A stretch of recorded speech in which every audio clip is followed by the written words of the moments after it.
So, thing 2 about how things get stuck. So let's say a kid is going along one day. Let's say they're 2 years old. 2 years old, very good age for this kind of thing. Because if you've ever met a 2-year-old, they want things. They want everything. They are wanting machines. Unless there's something that makes that not okay, they want.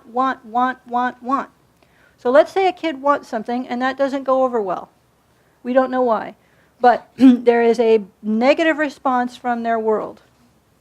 Let's say that at 2, about this much of their brain is developed. Now this is artificial. The brain doesn't actually develop this way, but we're going to pretend. It's a metaphor. So let's say this much of the brain was developed at that age. They wanted something and a bad thing happened. There's something called encapsulation that happens. The brain this area gets a little bit walled off. Now, they will go on, that child will continue to grow and learn and develop. However, when they get older, let's say they're an adult, maybe even 30, if they go out in the real world and they encounter something that has a similar structure to that event, i.e. they think about something they want, and there's a negative response.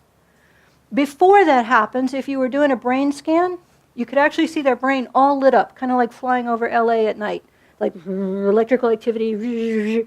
When they encounter the experience that's similar to the one when they were younger, you can watch all the activity goes dark in the brain, except in the areas that were developed at that first age. Basically, the only parts of their brain that are online now are the parts of their brain that were developed when they were 2. How many of you have had the experience where you were going along with either your partner or a friend or your boss or somebody did something and all of a sudden you felt like you were about 2 years old, kind of shaky or sad or angry, or you see a lot of angry 2-year-old responses at business meetings, right? At that point, the adult part of the brain is unavailable. And all they have access to are the parts of the brain that were available and developed when that first thing happened. So one of the things that we'll be doing, like in the exercise we just did and many exercises we're going to be doing, is we're going to be creating new neurological associations with things that you know now, things from up here, from your adult cortex. We're going to have you step back into the younger ages of you that were having the difficulty or where things got stuck or beliefs got created. When you mentally step into that younger you access the part of the brain that was developed then, and it actually creates a neural connection between what your adult cortex knows now and what was going on back then.